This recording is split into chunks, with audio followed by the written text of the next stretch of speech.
So writing and planning how to go about talking about this short has been a bit of a hassle compared to everything else I have talked about for RWBY. That's because I truly do not like this character short. I used to be very upset about it for the first couple of months after it was released. It got to the point where I actually posted to the RWBY tag on Tumblr about how frustrated I was. I'm a lot calmer now, so for this video, I'm going to get into my thought process as I watched the short and what I found afterwards by rewatching it that caused me to be so angry when thinking about this short. Before I get into why, I better acknowledge the part that others, myself included, liked about the short. It's how the short explores more of the relationship between Blake and Ilya, which is something we really didn't get from Volume 4. Ilya's story about knocking the teeth out of her human classmates comes off as really over the top, but Volume 5 explores and explains why. This short reinforces the fact that these two previously good friends are going to have to fight, but both are hesitant to do so. This short does well at giving us a better understanding into the relationship between Blake and Ilya. We learn Ilya's reason for being a part of the White Fang, and see Blake's hesitation at facing someone she once considered a friend. That's what I find good about this short. So, first up is Blake walking through the crowded marketplace. I was a little confused at first, but then thought maybe she is shopping for some supplies for her journey with Sun and her family to the White Fang. After all, Blake said this in Volume 4. We're not going to destroy the White Fang. We're going to take it back. Which implies they are going to head to the White Fang and put a stop to Adam's plans. By the way, at this point of the story, it still isn't clear where the White Fang is situated. Next, we learn why Blake is actually there. She's there with Sun, and they are after some guy we don't know or have even seen before. With that, I start to question what Blake's goal is going forward. Because now the goal has moved from taking back the White Fang to hunting down the rogue faction in Menagerie when, again, we don't know where the White Fang is located. It doesn't help that I couldn't break the feeling like I have seen this nameless dude's model somewhere before. Like he has an interesting gun and fondness trait? It wasn't until I saw someone live blogging Volume 4 that I realized where I saw someone similar. He looks very similar to the stand owner that Ren went to as a kid. The thing that immediately started to annoy me is when Blake and Sun approach the dude.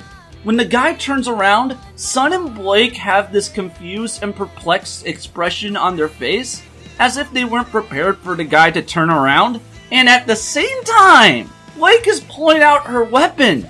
This says that they know this guy is dangerous and they seriously approached him in a crowded marketplace, putting everyone around them in danger. After all, pulling out your weapon immediately signifies your intentions to your target. Let's look at what each character in this situation should probably know. The guy should know who Blake is and maybe doesn't know who Sun is. But to him, they should know who he is and who he is affiliated with. Blake pulling out her weapon as they approach him immediately tells the guy that they know who he is and are about to threaten him. So, of course, he is going to retaliate and defend himself from them. At this point, I'm annoyed and uninterested with what is going on. But Rooster Teeth posted a gif of Blake wall running, so I still had some hope for the action. You can probably guess at this point what I'm going to say about that. It sucks. Massively. So, the chase starts out fine at first, and even doing something I thought was never going to happen for the series. A character with a gun actually runs out of ammo. Blake and Sun can be seen catching up to the guy they are after, but after the guy cuts through the metal chain like butter, look at how far back they are now. It looks like they had only just got past the intersection, so teleporting characters is still a thing. A little later, and even though Sun is a little behind and to the right of Blake, Sun leapfrogs Blake into the same pose he made in Volume 4 in order to use his semblance. Which got me to ask the question, why did Sun need to get into that pose to use his semblance? This pose has happened twice now. There's gotta be a reason for it. It had to have come from somewhere. As I tried to answer this question, I started thinking about the things Volume 4 took inspiration from. I reached the conclusion of Overwatch.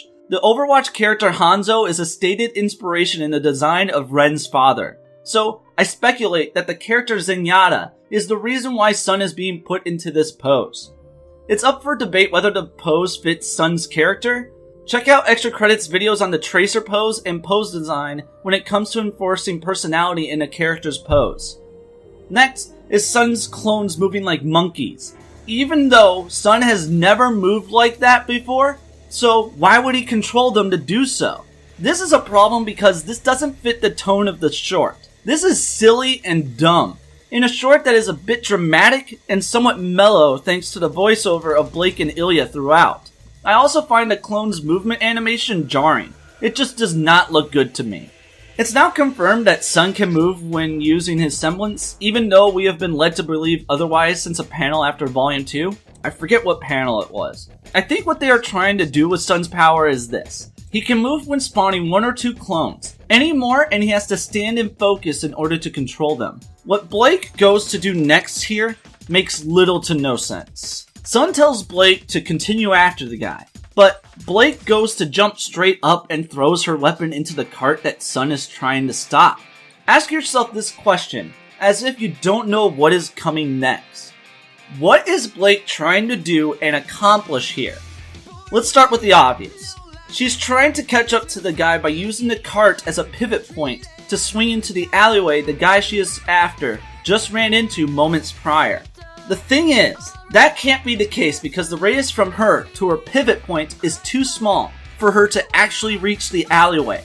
She can't be trying to help Sun stop the cart either, because she was just told to continue going after the guy. So now, let's look at this with the knowledge of what is to come next.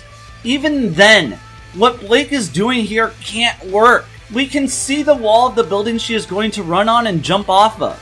And again, the radius between Blake and the cart here can't let that happen because the radius is too small for her to reach the building. And she doesn't have the proper momentum to keep herself in the air for that long because her jump is mainly upwards, not forwards. So let's continue on and see how they actually defy logic and accomplish this. I'll just keep this up here in the corner. So, it cuts to Blake's weapon on the cart and the ribbon is at the wrong angle compared to where she threw it from. The ribbon then starts moving back to the direction where Blake previously was. But remember, Blake only jumped up in an upwards fashion with little movement forward. Blake is then somehow moving forward and looks to be moving in a proper arc from her pivot point at first. But as the cart goes out of frame, she appears to be moving further left of the street. Also, I don't know if you caught it earlier, but Sun disappeared from behind the cart. You can see that both clones are still there, but Sun is no longer next to them. So, disappearing characters is still a thing. Now Blake is wall running. Looking at it and my understanding of physics, Blake should not be able to do this. You have the tension force from her ribbon connected to the cart pulling Blake. The pull is also a little downwards because the pivot point is lower than Blake is, or at least it should be. Blake's forward momentum, and of course gravity. So, the ribbon and gravity are pulling Blake down. Her ribbon is pulling her back, and her forward force should be combined with that to move Blake in an arc of a circle around her pivot point. Blake wall running here should be impossible. So, the application of physics, like with Volume 4, is still wonky. Blake then jumps from the wall into the alley, and this is how far the guy has gotten after the amount of time it took Blake to do this? Seriously? This leads me to ask, if this is going to be the case, why didn't Blake just run down the street and turn into the alleyway? I'm willing to bet that it would have taken the same amount of time that Blake doing the impossible took.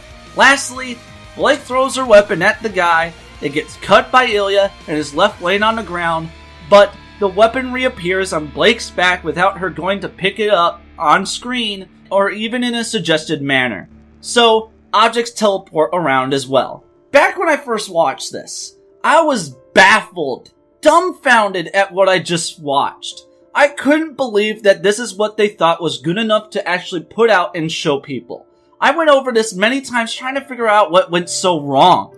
At points, I would start talking to myself to get my thoughts together about the short, and just end up yelling about it. It got to the point that I actually made a contribution to the Rude tag on Tumblr, stating just how mad I have gotten over this short. I hope I never get that upset over anything related to RWBY ever again. So there you go. I have now went through the short bit by bit, explaining my thought process going through each, as well as what I found looking at the final big action sequence that they had. And yeah, there's like 3 things to this short. There's the thing I liked about it, which was the stuff with Ilya and Blake and their discussion. It got into Ilya's history, why she's with the White Fang, and Volume 5 expanded on that, which was really good. I liked it. But then we have the setup for what's going on in the present, and they have Blake going after this guy. Who is he? What is he to the White Fang? What is he going to do? What does he do for them? We don't know. So why should I care that Blake gets him? There's not even a personal connection between Blake and the guy. Okay, I'm uninterested, but maybe we can get some good action out of it. But then that bit where Blake pulls out her weapon and approaches this dude in such a way that just really bugged me to no end. After all, they're in a huge crowded marketplace and they are about to go at someone and threaten them as the guy turns and notices them coming. So you started an encounter, a dangerous encounter where bullets went past them and there are people visibly past them. You put those people in danger. So I'm like, what is your thinking there? What is your thinking there of doing it like that? It just didn't make sense, especially when I started thinking about, like, what do these people even know going into this? And then there's that final sequence that I broke down, and I just couldn't believe after watching that at how poorly constructed it is. I'm fixing that right now. This is fucking with my lighting. I think I might need to back up a bit. It's still happening. I don't know how to stop it. I'm going to have to, you and me are going to both have to deal with that because of that. I'm pretty sure it's because of this. I don't have anywhere else to record. So, the sequence, it's like, watching it the first time, and then the sequence ends, and I'm like, what did I watch? What happened there? It baffled me so much at the end of it that I had to like go through bit frame by frame, shot for shot, to see what was going on with each shot, and then just notice just how much it wants me to accept to be the case. How much it wants me to accept for what it is. And it's just done in such a poor way, including a sequence with Sun, with him producing his clones and having them run like monkeys. It's like, it's his clones, he controls them, he doesn't move like that. Why are they moving like that? It's all of that combined, which wound up me, out of massive frustration, making that post on Tumblr about I hate it and I'm mad, because it built up so much to that degree. So I'm really happy that I didn't make this video as out of pure reaction. It gave me some time to like look at it and calm down a bit so that I can properly present it to you. Before I end off, I wanted to say something about like how I would have changed up things. Give the guy a name, give the guy a voice, because he doesn't have a voice, he doesn't even have efforts. It's just something to get me more invested in who this guy is and why it's important we get him. Something like that. I don't think I can change anything in regards to him noticing and running for it. Like, maybe he takes notice and just pulls the trigger anyway or something, but that would still have the same problem. Why are you approaching him in a crowded marketplace? So I don't have a good fix for that. Let's see, then there's the sequence, and I've thought about this one a lot, about how I would change the sequence here. And the way I would do that is to have it pretty much start out pretty much the same way, where they turn the corner, but instead of having to teleport them further back, when he shoots at him, I would have them taking cover behind some stands. He runs out of ammo, and then he runs, and then they look and they notice that he's continued running. So now they are behind, but he looks back later on and notices that they are catching up to him. So he cuts the cart, as it does in the short, to have it go towards him and slow him down, or potentially full on stop him so he can actually get away.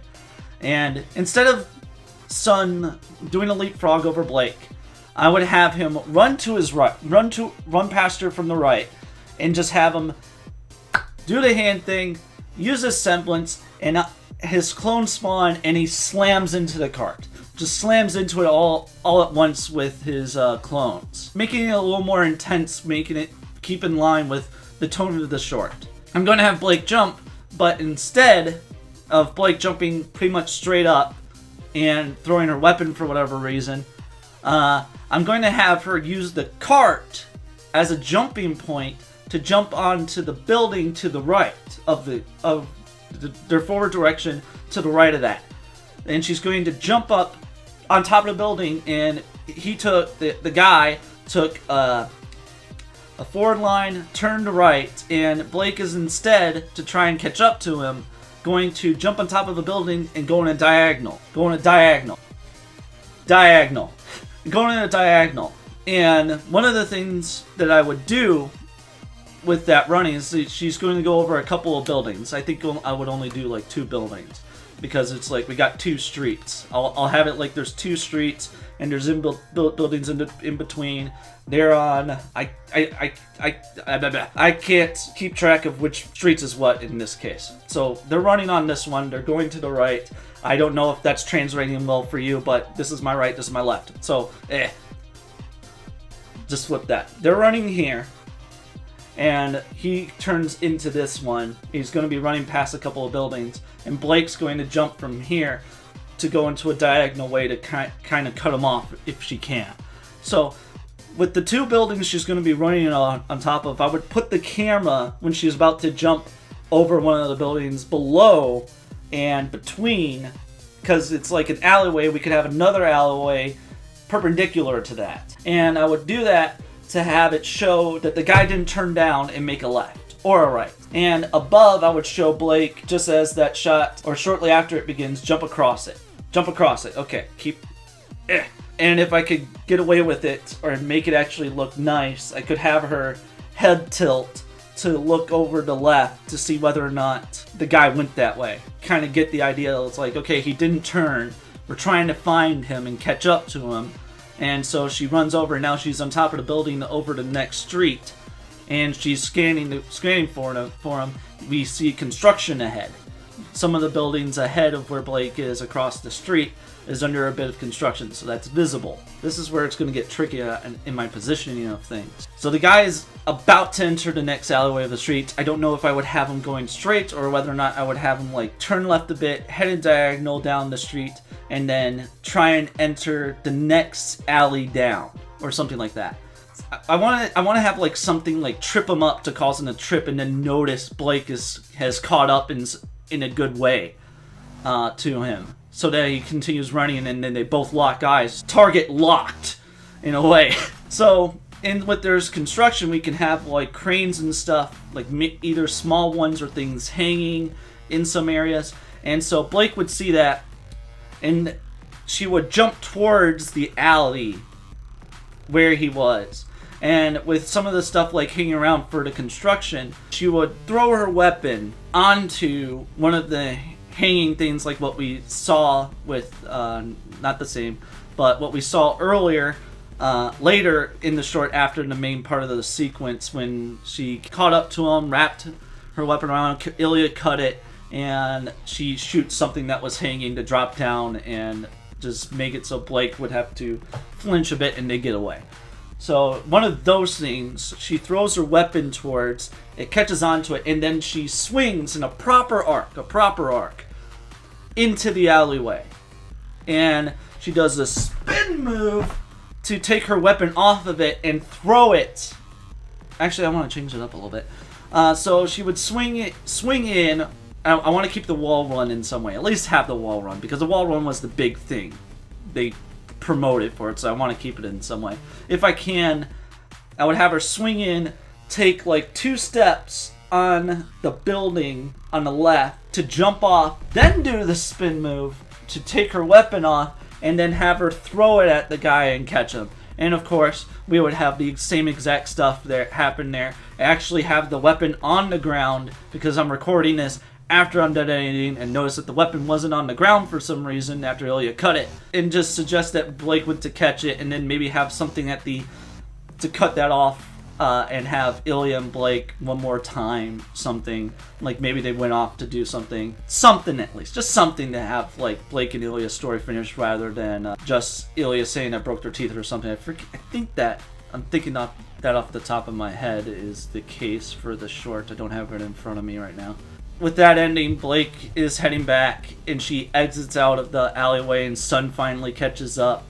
And he asked her what happened because there's some debris and stuff broken. And she's like, he got away. That's it. And that would end the short. It would make that sequence more interesting and believable for what the characters are doing, how they're going about what they're doing, and make it so I hopefully don't need to teleport the characters around too much in order to have that happen. So this time around, I only have one question to end this on. Do you like the Blake character short? Why or why not?